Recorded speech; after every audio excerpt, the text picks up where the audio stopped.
Welcome back, everyone. Now it is time for a presentation by John Milbank. John is professor at the Department of Theology and Religious Studies at the University of Nottingham. His work spans numerous fields, integrating systematic theology, social theory, ethics, and much more. He has published several books, but the classic Theology and Social Theory from 1990 is of particular note. It laid the theoretical foundations for the movement known as radical orthodoxy, and those perspectives influence his take on the issue to be discussed today as well. Also relating to the topic of human rights, he has also published a reflection entitled The Politics of Virtue, Post-Liberalism and the Human Future, co-authored with Adrian Padst. Lastly, we would also like to recommend his highly appreciated article entitled Against Human Rights, as well as to mention that John is also a poet. Okay, so with that said, I leave the word to John, and after you've presented your talk, we will have comments coming from Samuel Moyn. Indeed. Please, John. It's saying my connection is unstable. Can you hear me? Yes, good. Okay, thank you. So on the division of rights, contemporary discussion of rights tend to be about where to place a caesura between supposedly acceptable and supposedly unacceptable kinds of rights. This caesura is primarily a matter of valuation, but it can also be one of historical narration. At a certain point in past time, a barrier between the acceptable and the unacceptable was crossed. For this reason, debates about the philosophy and the history of rights talk have become complexly interwoven. The caesura is variously placed between natural and human, natural and civil/constitutional, national and international, or between moral and political rights. Likewise, between non-interference and active intervention, and between minimalist and activist, maximalist approaches. Also between individual versus collective rights, and between judicial and legislative processes for recognizing and enforcing rights. Finally, rights can either be seen as a matter between the individual and the state, or as additionally a matter pertaining between individual people. Just one, or more usually a combination of these linked divisions, can be claimed as theoretically and genealogically crucial. But in every case, for the most part, contemporary and mainly liberal theorists of rights claim that their favored caesurae displace a different break that was once identified by anti-liberal political philosophers on both the right and the left. The former includes the likes of Leo Strauss and Michel Wilén, while the latter includes, for instance, C.B. Macpherson. This break was between objective and subjectively founded rights, closely allied to a perceived fundamental shift in the meaning of natural law.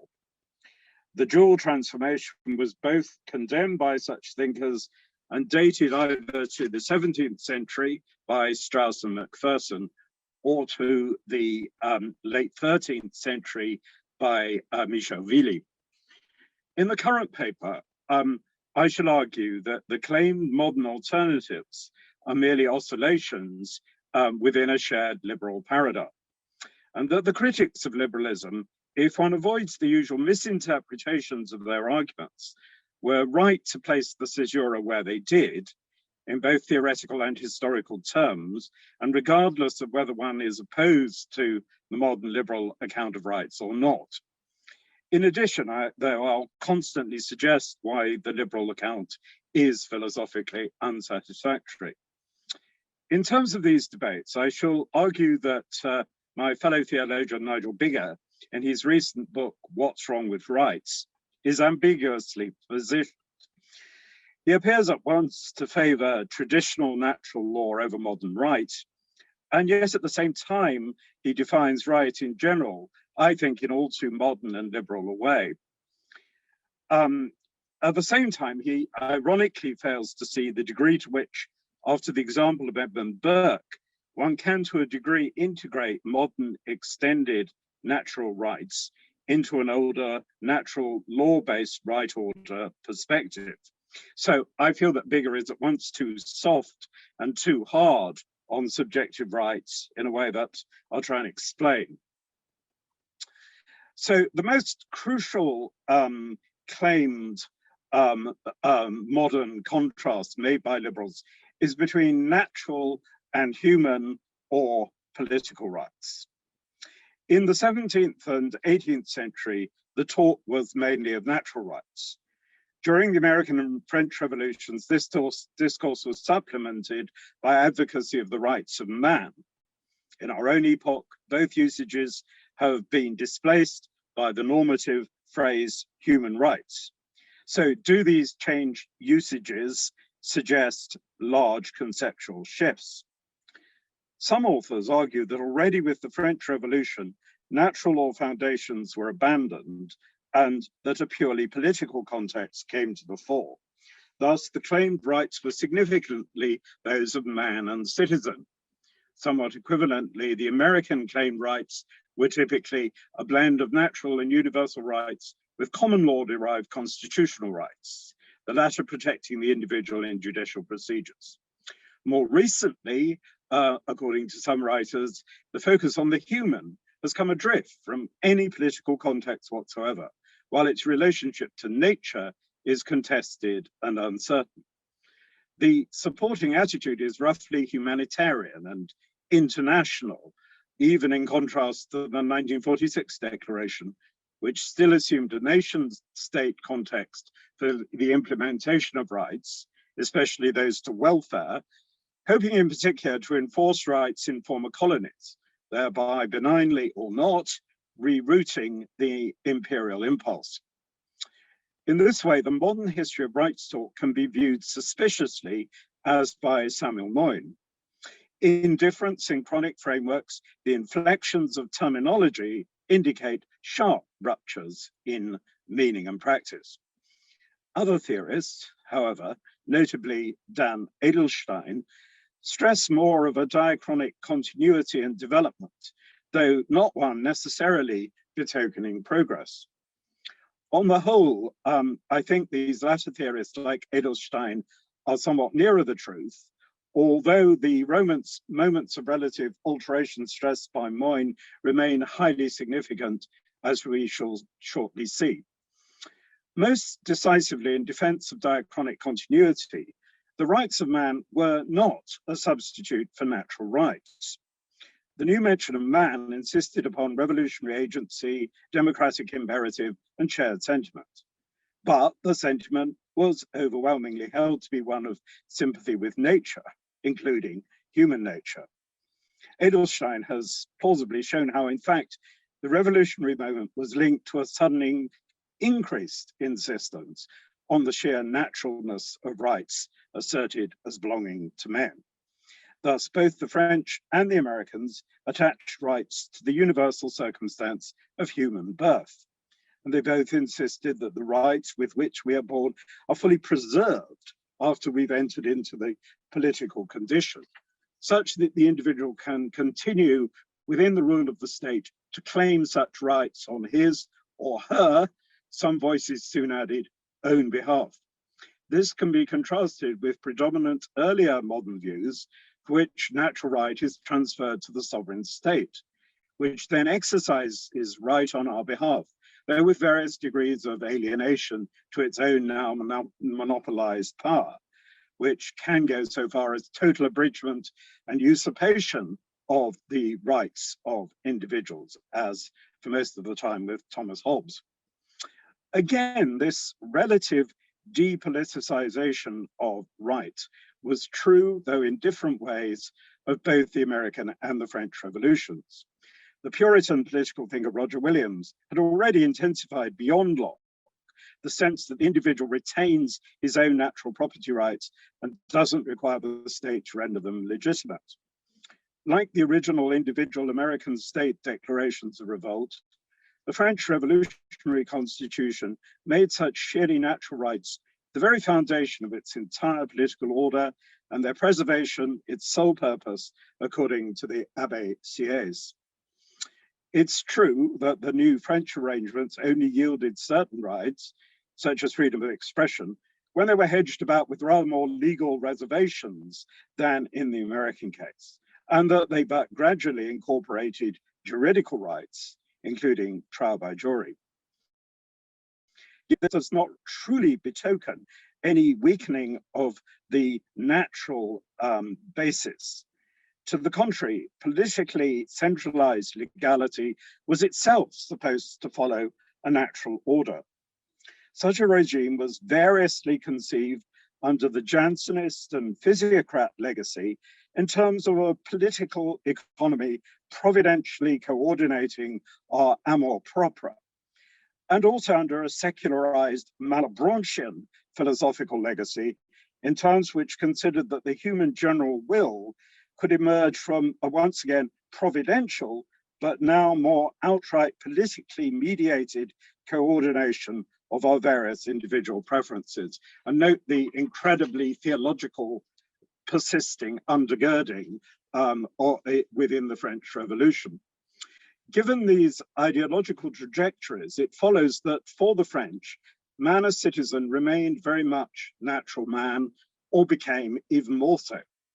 This was reinforced by a powerful traditional sense, philosophically reinforced, of the nation as a pre-political natural reality, much ascribed to by the regional parlement. If tensions between the natural and the political did ensue, then this tended to be around the issue of governmental legitimacy. The Jansenist and associated parlementaire currents tended, because of their noblesse de robe judicial bias, to favor unanimity rather than majorities. And this sometimes evolved towards concepts of direct democracy and mandation. In the case of Rousseau, the Malebranchian current had encouraged the thought of the general will as similarly something that must be directly expressed, albeit via collective act of transfer requiring interpretation by the legislator. But as in the case of the Abbé Sieyès, the National Assembly had in effect displaced the role of the church in Malebranche's thinking as mediator of God's enacted general purpose.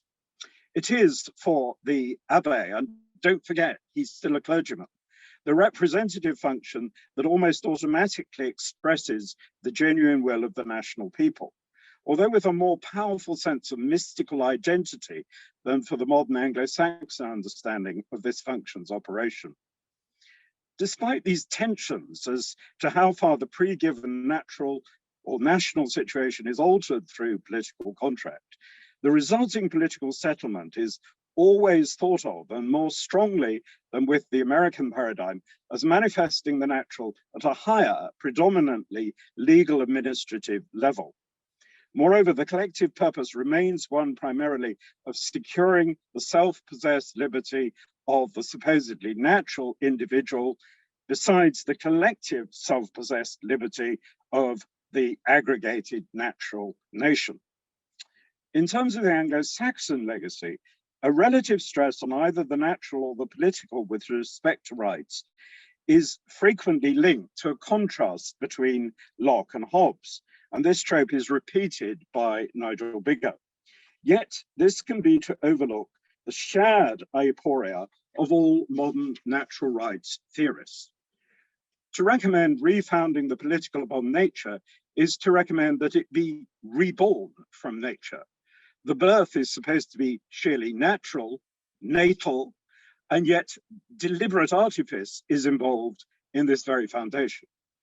Is original pre-political nature here retained, or is it somehow transfigured through contractual alienation?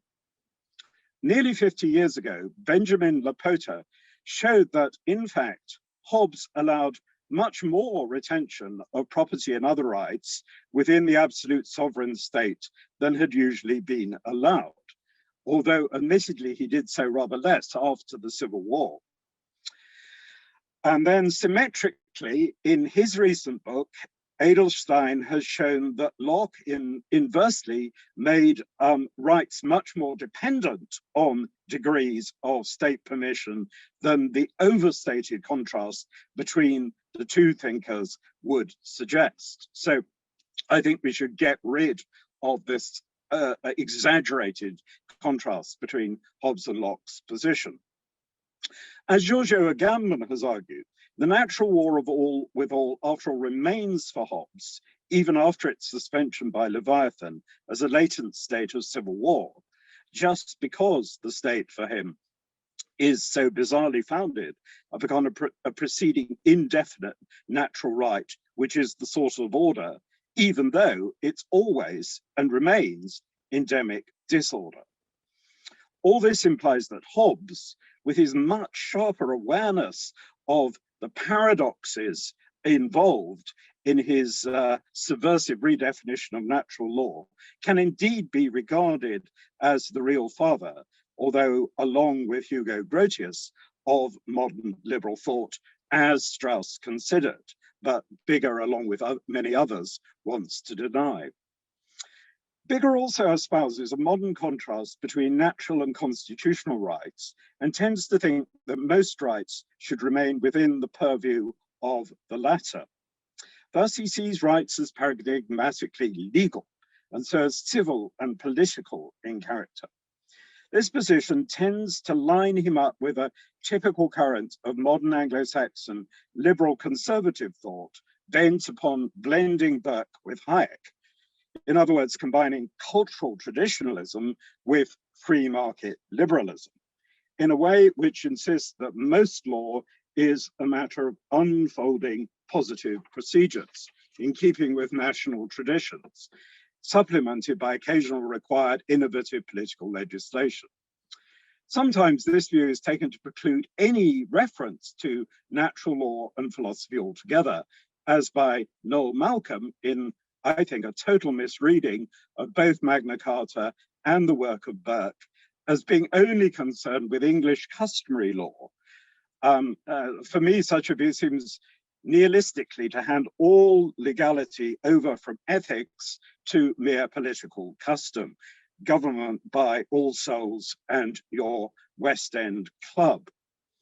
Bigger clearly does not take this view, since he rightly, and along with Burke, sees civil legislation as subject to the dictates of morality, which he identifies with natural law. This subjection does not in reality require a specifically modern deduction of all ethics from a few theoretical principles, of which Malcolm is rightly suspicious.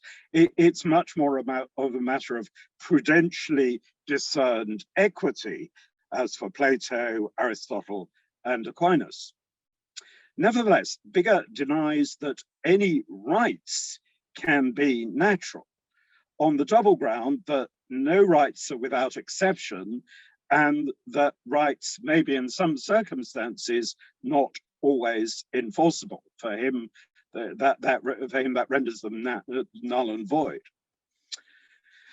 The first objection surely overlooks the point that equitable exceptions to a general rule don't invalidate that general rule. So, for example, medieval theologians tended to note that in the Bible, God authorizes at times the breaking of every one of the 10 commandments, even though they remain, of course, entirely normative. It's only the modern paradigm of a law or a right as a positive absolute that prevents us from understanding this perspective, and instead imagining with Carl Schmitt that exception is at variance with equity.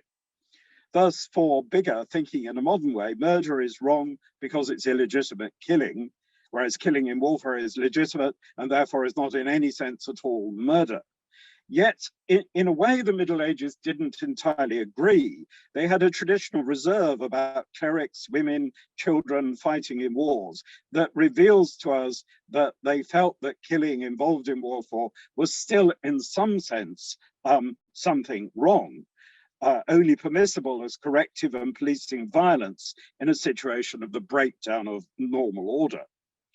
Bigger here, I think I would add, underrates also the degree to which even modern warfare is only possible as an emergency rules-governed system rather than as outright continuous exceptionality.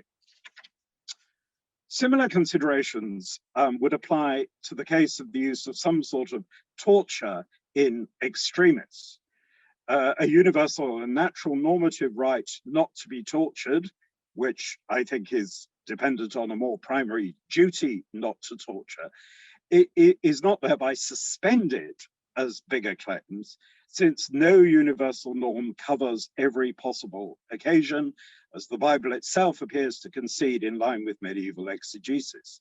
It is for this reason that the exercise of justified exception must still place extreme limits upon acceptable torturing, even in situations where saving the innocent, for example, might seem to allow you no other recourse.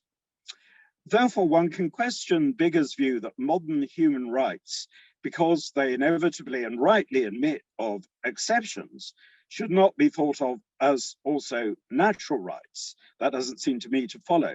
In fact, the genesis of these rights owed much to both a modern jus naturalist tradition, both secular and religious, and to a certain limited Christian recovery of more traditional natural law, as has been described by Samuel Moyn. Even if one rightly objects, along with Strauss and Wilén, to the modern founding of right in subjective ownership, it remains possible, like Burke, to see correlative rights as always implied by more prior duties, linked to preferred virtues with substantive moral goals.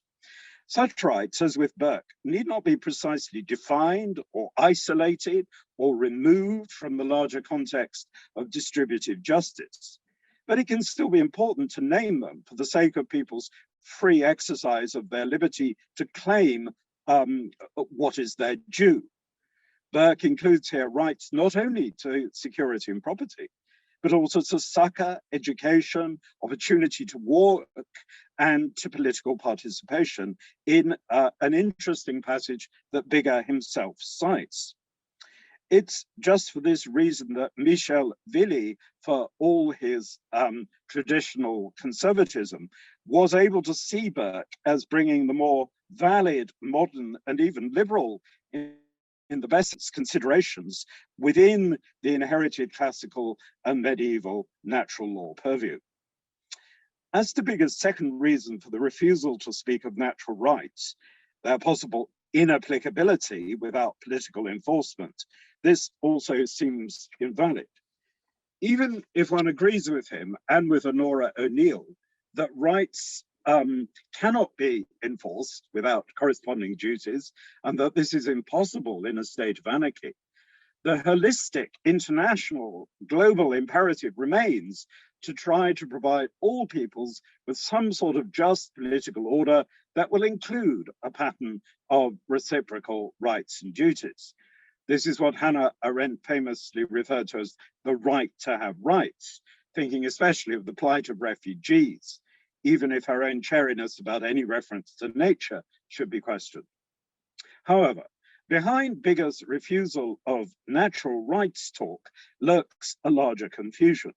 He thinks, in a quasi-Hobbesian fashion, that the senselessness of rights in an apolitical situation of anarchy shows that rights do not belong to this supposed state of nature. But this means that at times he accepts modern biopolitical and neo-Stoic duality, which thinks of nature as something over against political art or artifice. Yet he himself quotes a phrase of Burke which refuses that distinction and returns to the Aristotelian and Leibnizian sense that we are artists by nature, and therefore that we are uniquely political animals. And surely Bigger's overall commitment to an ethics and politics of virtue implies that he must really agree. Therefore, his embrace of a pre-political nature are the points where he over-agrees with the liberal conservatives and their penchant for contrasting the customary and cultural with the natural in a misreading of Burke appears to be inconsistent. The other usually noted divisions over rights are all related to the most crucial biopolitical one between nature on the one hand and political culture on the other. International rights appear primary as for Grotius, when the space between sovereign states is seen as akin to a state of nature. National rights seem primary as for Hobbes, when the contractual transfer of supposedly original natural rights is emphasized. What is lacking in both cases is the pre-modern sense of the nature of the jus gentium, the law of nations, in keeping with primordial customs of hospitality as a more primary shared human sense of an initial cross-border mediation of the natural law. This includes, of course, the norms of just warfare. In modern thinking, the international law is secondary to national law.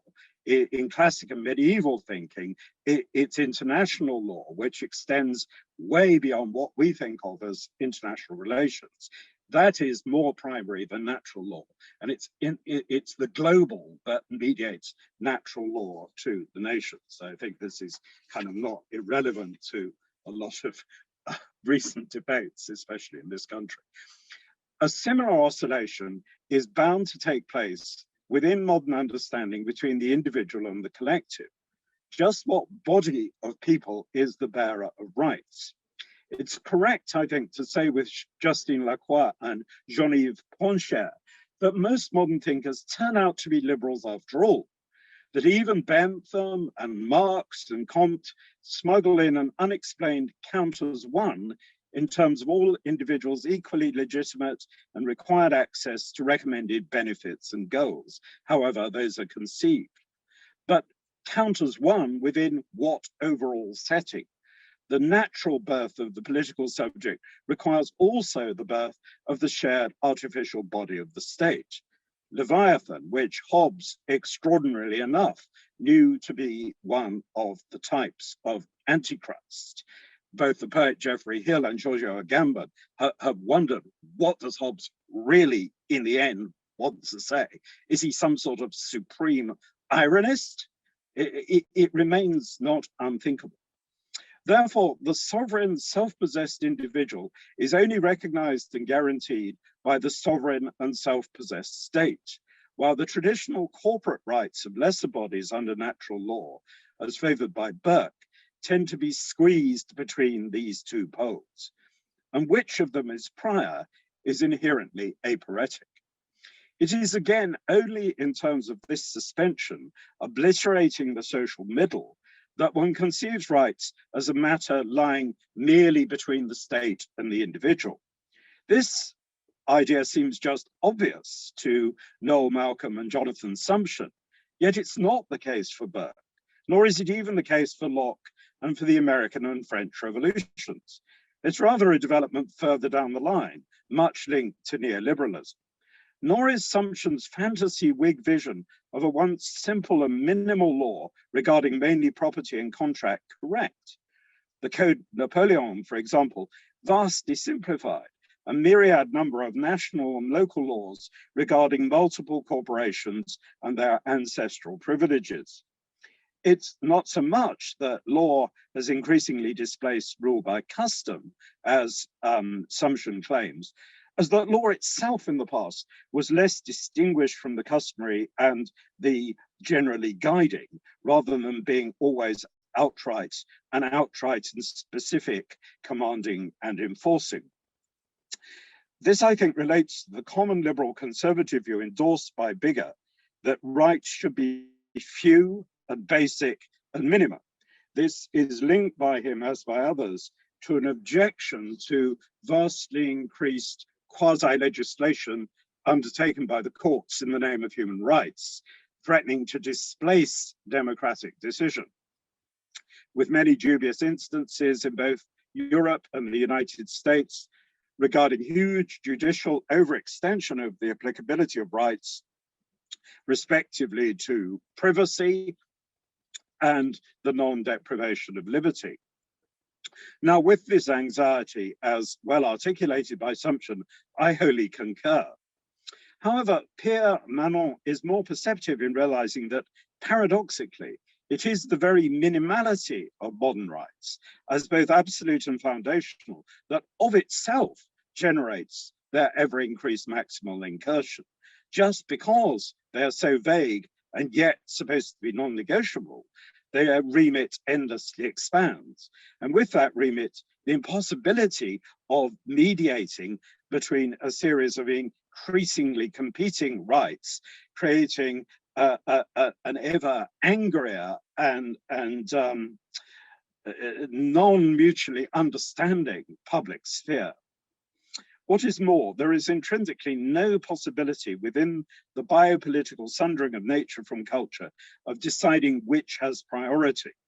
The legal constituting founding of the state, supposedly by everyone, or the political continuous executive effecting of that constitution, without which it is null and void. In other words, which comes first, the rule of law or the rule of democracy, given that both legitimate each other in a concealed circle that may be vicious rather than virtuous. The only way to escape this trap of immanence is to allow a conjoined and organic search for the practical common good, at once through wise legal discernment and through discerning popular and political consent, such that the judicial and legislative functions should not be regarded as ultimately separate. This was always implicit in the British Constitution, focused in a long Gothic lineage on the High Court of Parliament. But this logic was utterly unsettled by Tony Blair's rather unthinking creation of an alien British Supreme Court. From all this, it follows that the post-liberal critical point is not to confine rights to a minimum, whether human or natural, in actually a still liberal manner, nor simply to oppose the political to the juridical in a more populist idiom. Instead, as for Burke, embedded and relational rights can be coextensive with the whole of justice, while in a sane polity, judges also rule and legislators also judge. The problem is rather with modern liberal rights as such. Yet Bigger, after all, endorses this notion, albeit he sees rights as civil rather than as natural. For Bigger defines a right as something which you own, something which is yours, on the model of possessive individualism. Yet traditionally, a pre-modern right was more like something owed to you, whether as legitimate share or as a legitimate exercise of an appropriate role, rather than being something outright owned. The absence of one alphabetic letter signals a more primary relational context, not to be divorced from distributive justice. On this basis, one should argue that, I think, that there should be no courts of rights distinguished from courts of justice, any more than we should see courts of law as utterly different in character from legislating bodies after the American version of the division of powers. The upshot of the latter is always, ironically, as we know and know ever more, to turn the judiciary into a quasi-legislature, whereas this has been previously prevented in British history precisely by regarding the common law courts as active interpreters and thereby co-makers of enacted law, just as inversely our legislators have not ignored common law precedent. And in the case of France, the Parlement were traditionally at once law courts and legislative bodies, far more legislative bodies, by the way, than the textbooks tend to say. I don't think that these proposals are reactionary, even if they sound drastic. Remerging courts of justice with tribunals of right would, on the one hand, more allow competing rights to be discursively mediated, but on the other hand, suffuse all matters of justice with the still culturally prevailing democratic and liberal, in the sense of generous and compassionate spirit of rights, understood in a less absolutist and more general way, which nonetheless would allow them to be interpreted more definitely, equitably, and concretely in real specific contexts, helping to end the cleavage between liberalism on the one hand and democracy on the other.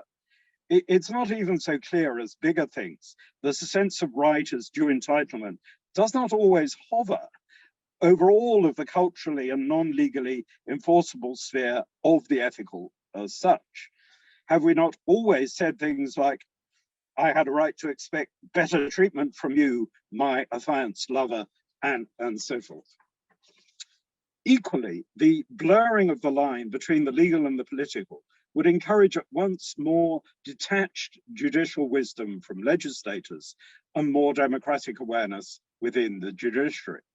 Such blurring, of course, requires drastic decentralization of the governing function itself. It requires thoroughgoing subsidiarity.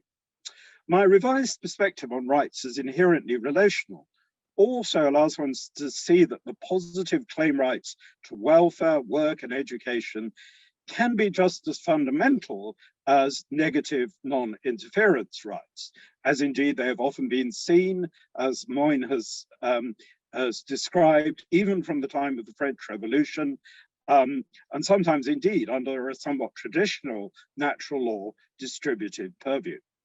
As Henry Shue argued, in reality, just as much active intervention is required to secure non-interference rights defensively as to promote positive rights actively. One can add that in either case, right is the reverse face of a more primary duty, and that this must be construed in terms of the goals of virtuous solidarity as to what sort of society and people we want, a question that can't be answered ever once and for all, but should be continuously debated if we're to have any justice whatsoever in relation to the question, can we substitute equality for dignity? I would reply, no, we can't, because otherwise it might just be an equality in awfulness. This would seem to be ultimately Nigel Biggar's perspective. Yet it is vitiated by his endorsement of a modern liberal understanding of that in which a right consists. The problem here is indeed not straightforwardly subjective versus objective right. The ancient and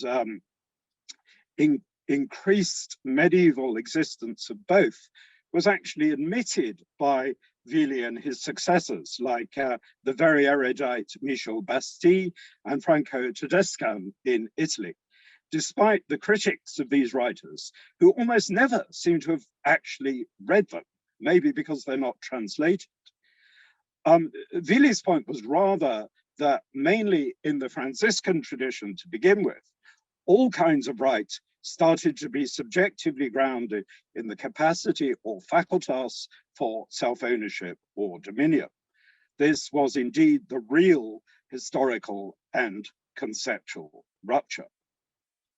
The same new subjective grounding helped to alter the character of natural law by opening up the modern biopolitical. Law had once been seen as analogical between self-rule, family, manor, city, monastery, guild, church, kingdom, international order, Mosaic law, and the new law of the gospel, all participating through a practical discernment in God's eternal law.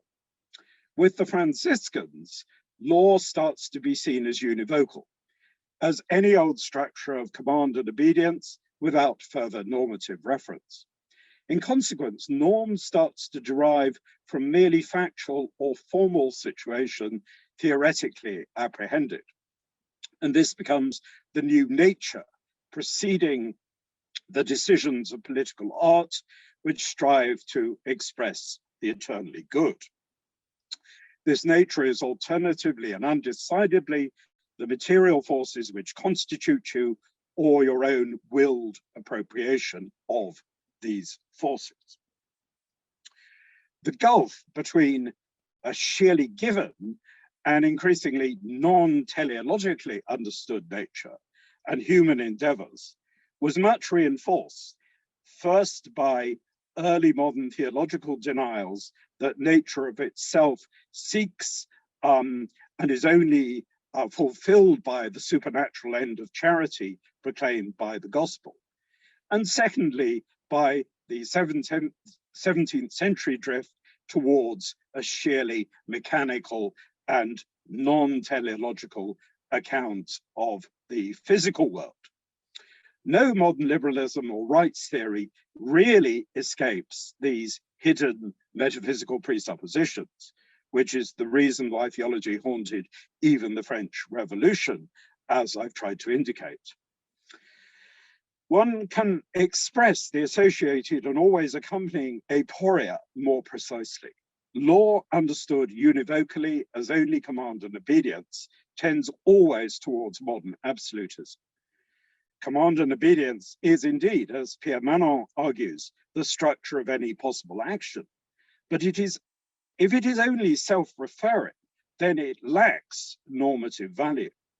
When such a debased structure of action is challenged in the name of emancipation from oppression, then the only recourse against this or authority based, as with Hobbes, on a natural alienation of nature as power in motion, is to appeal back to non-alienated nature, to the individual as self-willed and self-governed, as supposedly autonomous.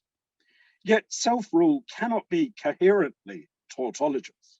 If it is not the rule of virtue over the passions, the tempering of heart by head, and law itself by love, and so forth, then it is really no sort of rule at all.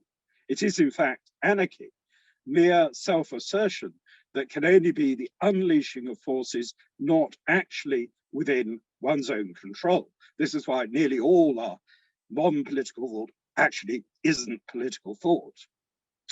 But this view of the individual and the individual as natural is just what modern natural rights theory asserts. And the more it makes natural rights foundational for all our politics, the more, as I've said, it obliterates the political as such. As Burke claimed, and Bigger surely agrees in the end, to assert a politics founded in subjective right is to claim a self-rule, which means that one claims to judge in one's own case, which no legal paradigm, civil or natural, can possibly endorse. It is to refuse not just the government of God, but also that of one's fellow human beings, whether this be by participatory democracy or modes of quasi-aristocratic representation, by legislation or by judicial procedure, the authoritative guidance of the church, or the outright coercive power of the secular arm. These aspects of a traditional mixed constitutional regime can only be reintegrated if we abandon the carapace of human rights as foundationally understood, and return to the sense of an analogical continuity of various modes of custom and legality as all prudentially, that's to say by phronesis, striving to reflect through relational justice the eternal order of heaven as Chinese thought has traditionally conceived it. Thank you, that's it. Thank you very much for this extremely rich talk, John. Now please, Samuel. All right, well, I've joined late as someone in a different time zone. I did hear the entirety of John's, I think, brilliant and as always provocative talk. What I'm not sure about is whether it's permitted just to, give a few reflections, ask a few questions, and then leave time for everyone assembled to engage with John. In any case, that's what I'll do, even if it's not permitted. Everything's permitted. Yeah. Everything is, well, in a fallen, liberal world. We just have anarchy, so luckily we're very lucky. Yeah. I actually agree with much of John's bottom line. I think I might raise some queries about how he reaches his conclusions, and whether the pre-modern, pre-liberal world was all that different from our fallen anarchic hell. But let me just make a few observations, and maybe, just testifying to my misunderstanding. I'd love to read this and have more time to digest it. So first, I was interested in John's critique of Nigel Biggar, and more generally, I think John's reminded us how rich a debate the British and English are having about rights in the last few years. But what interested me is, in the first place, is John's affiliation with Leo Strauss, because when we look at what Strauss had to say about Burke, I detect slight differences. So, for one thing, John claims Burke for a kind of pre-modern tradition, and indicts Biggar for a kind of false Burkeanism and a kind of mistaken concession through this series of distinctions with which he operates to the liberal and the modern. Strauss's attitude was somewhat different, and I went and got my natural right and history down for the shelf in the brief moment when I put myself on, absent. On page 318 of Natural Right and History, famously, Strauss is, in a sense, sympathetic to Burke, who attempted a kind of, series of compromises to preserve some aspects of a lost pre-modern order, given the sheer fact, which could not be denied, of the coming of a modern, let's call it nihilistic moral order. And it's true that Strauss went on to say on page 318 that Burke was insufficiently nostalgic, that the right attitude to take in the modern nihilistic hell was let's call it mourning. But it's not as if Strauss had an easy recipe for getting back before whatever the disaster was. So on page 318, Strauss says, Burke doesn't consider that resistance in a forlorn position to the enemies of mankind, going down with guns blazing and flag flying, citing Winston Churchill there, may contribute toward keeping awake the recollection of the immense loss sustained by mankind, may inspire and strengthen the desire and the hope for its recovery, and may become a beacon for those who humbly carry on the works of humanity in a seemingly endless valley of darkness and destruction. So Strauss seems to say, I have no way of getting back to the pre-modern, but at least I'm aware of the magnitude of the loss in a way that Burke papered over. And the reason this matters is, I think, you could think with Strauss that Biggar is trying to register some disaster while still, let's say, seeking some compromises that can provide some remnant of pre-modern objective morality. It's a place. But then I would have thought, if he were going to be really faithful to Strauss, John was, first of all, attack Burke too, not just Biggar, and attack both on the grounds that what we really need to do is kind of memorialize and mourn, maybe with the prospect of some recovery someday. So my first question is, I'm confused why John claims Burke was really a pre-modern, and why he doesn't kind of attack Biggar for, like Burke, not giving us a sense of the magnitude of what was really lost and how forlorn we really are. Now I'll pivot to a second kind of reflection and set of comments, and then close with a third. So, I take seriously John's basic story here, but I want to contest the whole idea of a big break between the pre-modern and the modern, because John started out with a series of oppositions that he think mask what I take to be the real opposition between the pre-modern and objective natural right and the modern and subjective natural right.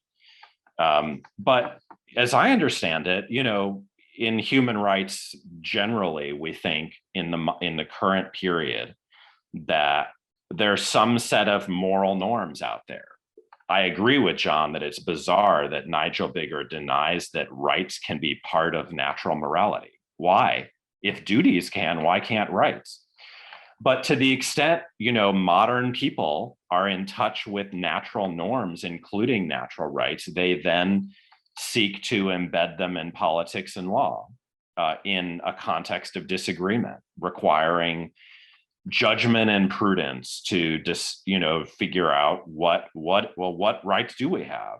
How exactly should they be protected? What happens when rights conflict and so forth? Now, I think we should leave open the possibility that there are some natural rights, say the right not to be tortured, that we cannot yet think of a reason to overcome. No contending, objective interests, the common good, government imperatives have yet given us a reason why that natural right is, overcome in some particular contingent situation that requires prudence and so forth. But then, maybe we'll find such a setting in which that norm will turn out to be non-absolute. For sure, everyone in human rights thinks that even if there are some such norms, most other human rights are not absolute. And they require judgment and prudence. And the current, romance of, proportionality in human rights jurisprudence just seems like Aristotelianism on some level. And so maybe there's been no break, that, there's been a lot of posturing, but fundamentally moderns are ancients. There are ancient norms of natural morality. And then in the end, there's just a dispute about what they are and, what the limits on these natural rights are, given everything else going on in the moral world. And so I don't think it's properly characterized as anarchy. It's the same situation Aristotle and the medievals faced of judgment. Now, then the third remark or question. Well, where I fully agree with John is that judges are not well positioned to be the final arbiters of how that all works out. That's because there's a politics of rights. There may be a set of moral norms. Ancient and moderns may have different views about what they are, but they agree that whatever they are, we have to decide what political scope they should have and what happens when they conflict with other rights and other values. What we've done in the current period, I fully agree with John, and the British setting gives us a really good insight into this, just because of how recent and rapid the judicialization of rights has been. What we've done has been to accord the authority of judgment on all of these political matters to judges. That's a longstanding tradition in my country, but it's no less noxious or radioactive for being old than it is when it's new, as in the British setting. So that's why I said I agree with let's say the bottom line in John's remarks, that we should go back, if we're on the right or the left, to parliamentary sovereignty, because parliament should not be considered a forum that's not principled, that is not making judgments. It, after all, passed the Human Rights Act. The real question is the one that is Carl Schmitt, I think, referring to Thomas Hobbes, posed: quis judicabit? Who gets to decide what our schedule of rights is? What happens when an invoked right conflicts with other rights or other, parts of morality or law? And there, I think we can agree with John that judges have been assigned by us, by the people with too much power, and that there's a strong imperative on both sides of the Atlantic and maybe around the world to reclaim some authority from them. What I can agree with all that. What I don't have to agree with is that this requires some notion that there was a modern break into anarchic, relativist, subjectivist hell. And so I want to know, can't I agree with John about juristocracy and reject the rest of his talk? Thank you very much, Sam, for these comments/questions. Please, John.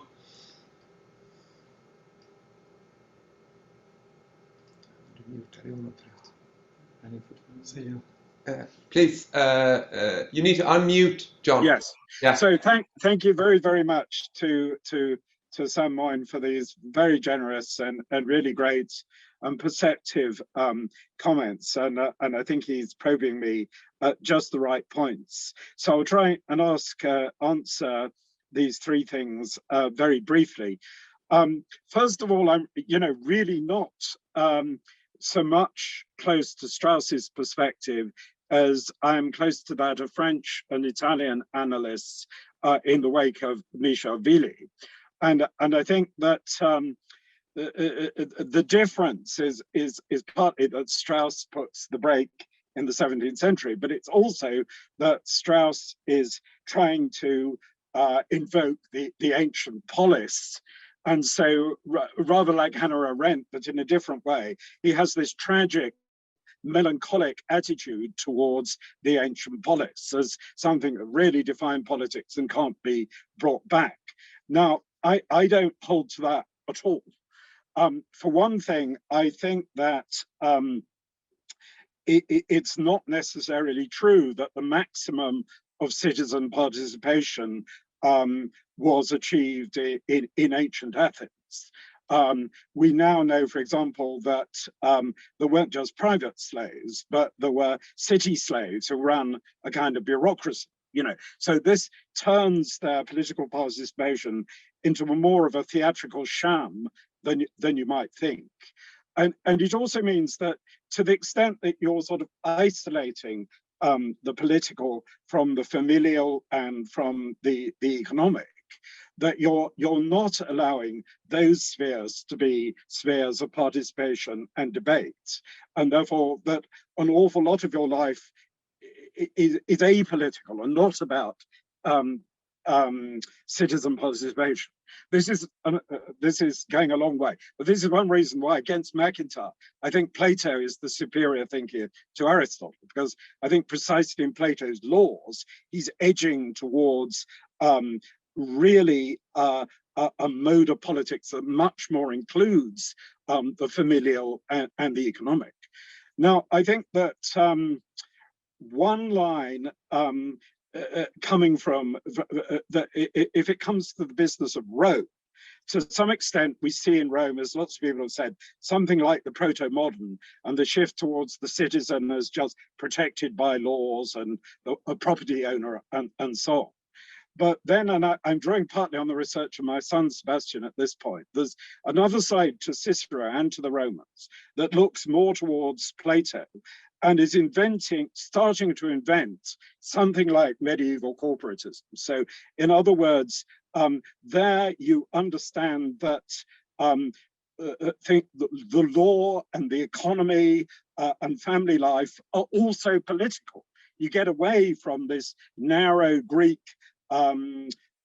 segregation of the political towards a broader understanding of the political, in which are lots of corporate bodies at every level of all kinds, and they're sort of interlocking and overlapping. So that, you know, to cut a long story short, what I would claim is that the participatory citizen participation is actually increased to some extent within Rome, or by one side of Rome.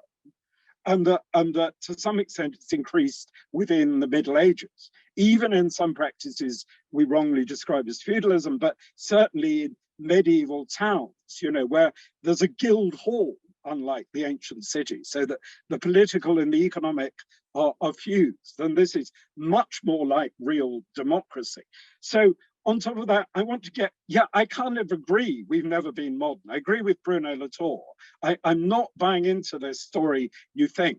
It's much more that for me, Rome offers this kind of proto-corporatism, and it offers this kind of proto-modern, if you like. So for me, when I invoke the Middle Ages, I'm not invoking the pre-modern exactly, as I'm invoking something that's already modern. Modernity begins with the incarnation for me. It begins with Christianity and something much more universal and democratic. Therefore, the Middle Ages is in a certain sense already modern, and already you know, it starts to abolish slavery. It starts to invent, in one sense, more participation.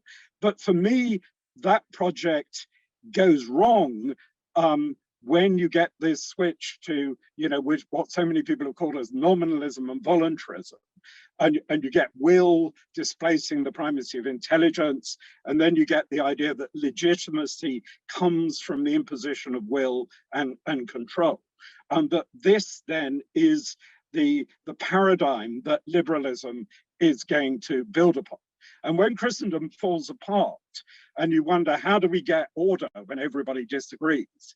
Then you get this purely formal order based upon, you know, de facto power and ownership and so on. And this starts to engender capitalism. However, I absolutely agree with Samuel Moyn that it's not true that then suddenly you get anarchy. It's simply not true that you know, an older corporatist way of thinking simply disappears. In some ways, it carries on developing, and a thinker like the Calvinist Althusius starts to give a much more democratic version of that kind of corporatism. And, you know, in many ways, the big division is really between Althusius and Grotius, or between Althusius and Hobbes. It's Althusius who offers us a different kind of modernity that's still in continuity with this kind of medieval corporatism. So I'm just not slicing the cake in the way people usually do. And when Sam Moyn says that, look, in practice, we really exercise, you know, an Aristotelian sense of prudence and how to distribute and balance between different rights, I completely agree, because I think this is witness to the fact that in reality, we behave much more as if we were, you know, traditional Platonists or Aristotelians or Thomists or something like that. We behave like that. All the things that academics are, you know, talking about most of the time, nobody, fortunately, is really living like that, because it would be completely unlivable. Nonetheless, I think that at the moment, you can see a drift towards something more anarchic. The way in which people are saying, well, you can't understand my position because you don't have my experience. Only my experience validates the authenticity of what I'm saying. And this, as we're increasingly see, it precludes any kind of public debate or mediation between different positions. And so things start to descend into a shouting match. And it's no good older liberals blaming the woke young liberals, because the woke young liberals are being logical. They are seriously thinking the outworking of this, fundamental liberal position, which is, I think, inadequate. So what I'm resisting is the idea that not of subjective rights, but of the idea that rights are derived from subjectivity, from self-possession, and then that you should build the rest of your notions of justice upon those that kind of basis in absolute self-possession. I think that always leads to an oscillation between anarchy and despotic absolutism. So that, Thomas Hobbes is completely clear-sighted about all that with whatever intention. So it's in that sense that I'm wanting to oppose a modern ideology which also informs our practice, and which is never fully developed, because if it was fully developed, it would be a nightmare. But we're increasingly facing something like that nightmare. So that's roughly the way I would say it. Finally, just on the point of judges having too much power. Yeah, I agree, and Samuel Moyn agrees, and actually Nigel Bigger agrees about that. But I was also trying beyond that point of saying, look, Parliament should have the ultimate power and not judges. I was also trying to overcome the duality between what comes first, the legal constitution or the democratic exercise of politics. Politics happens within a legal framework, but politics makes laws. So you've got a certain circle here. And my contention would be that liberalism, because it always tends to populism or to just founding everything in what people want, can't really mediate that duality. So that conflict always comes back into view. Whereas my position would be that if you're a natural law theorist, if you think there is something like the eternal good or eternal equity, then you understand that the process of making laws, making constitutions, enacting particular laws, they are both participating in a kind of attempt to discern what is the equitable. And so for that reason, neither need be foundational, if you like. I mean, to put it brutally as a theologian, if God stops being the foundation, then you have pseudo foundations in human conditions that are simply arbitrary. And I think you then land up with a false contrast between the original making of a law by politicians and then the interpretation of law by judges, because I think there is a sense in which, as I said, that judges continue to legislate, but in the first place, the people who making the laws aren't just doing arbitrarily. They are judges because they're trying to discern what is equitable, and they're looking at particular concrete precedents.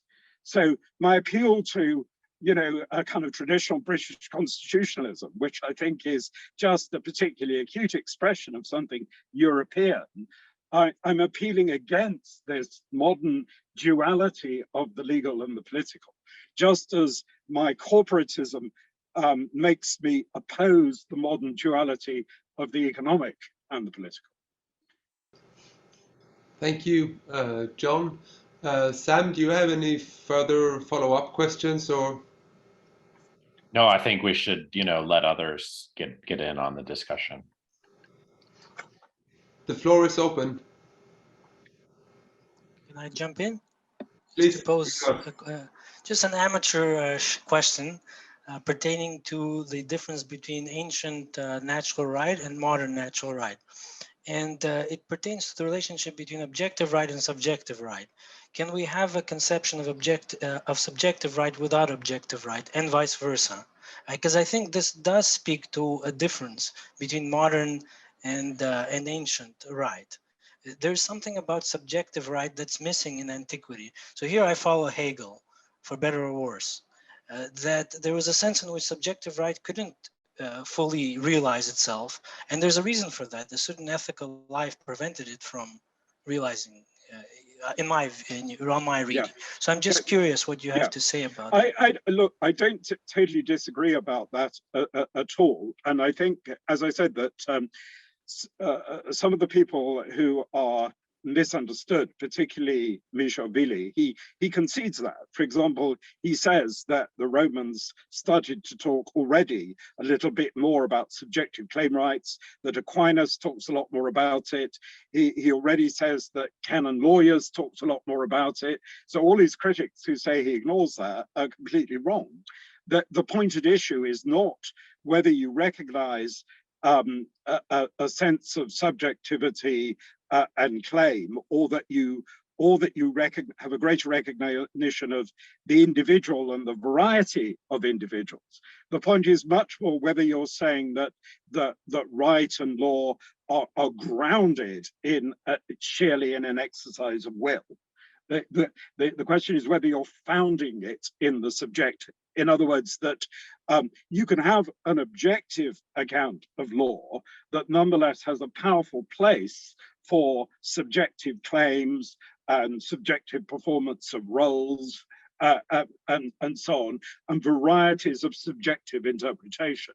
And that allows me to make the point about Burke. Again, Wilén is able to say, look, Burke's modern insistence on subjective rights as having their place is legitimate. You know, that is a legitimate modern development. The point is not to be totally anti-modern, but I would disagree with Strauss, because I think the later Burke, I think the Burke of Reflections on the French Revolution onwards, becomes much more romantic, and that he starts much more to see customary tradition as an attempt to discern the eternal natural law, if you like. So that, I mean, you know, another duality we need to get rid of is this idea of a contrast between the universal and the particular and the situated and so on. You know, if you read Aquinas carefully, for example, he's very clear. You only see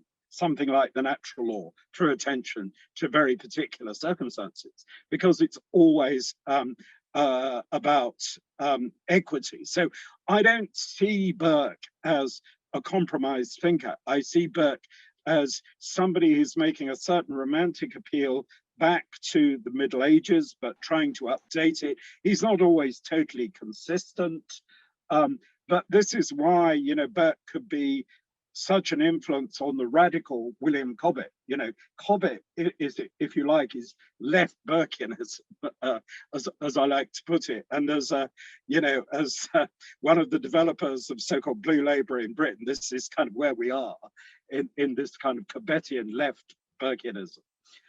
You know, we Marx and Hegel, you know, we can use bits of it, but you know, they're liberals in the end.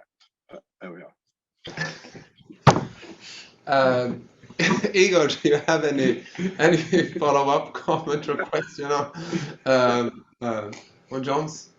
I think the last comment was especially controversial, less about Hegel, more about Marx, but I guess it depends what we mean by liberal and liberalism, which is also really really diverse. No, this version of Burke I have not acquainted with, so it's very, very interesting to me. But also, you know, his orientation towards the market and exchange relations. Marx actually calls him, Burke never entirely manages to transcend the inadequate capitalist side of his thought. Although, having said that, his insights into the degree to which capitalism is driven by finance, the primacy of finance and debt, which is part of his critique of the French Revolution, is remarkable. And you know, it's possible to, you know, Burke and Marx don't always disagree, in my view. But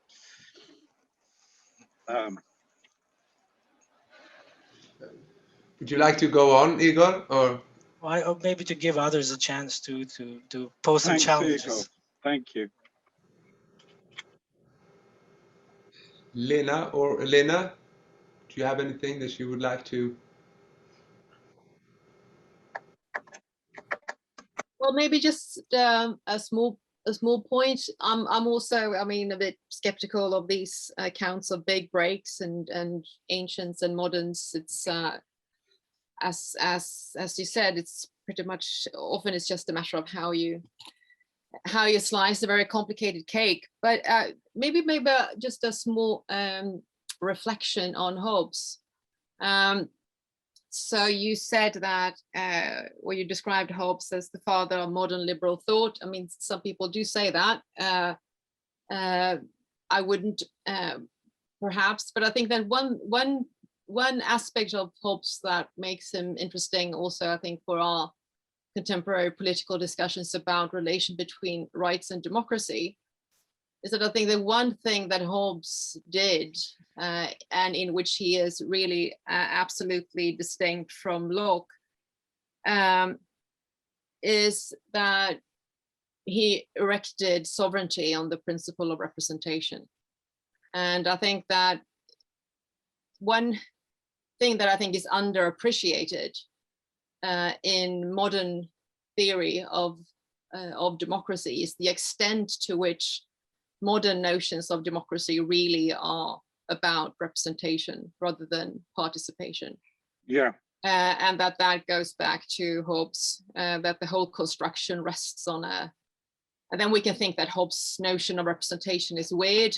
Certainly a lot of stuff about Leviathan is sort of half mad, but it's a curious and fun combination of rigorous philosophical analysis with sort of, well, craziness mixed into it. That makes it such a fascinating read. But I think that one thing that is crucial is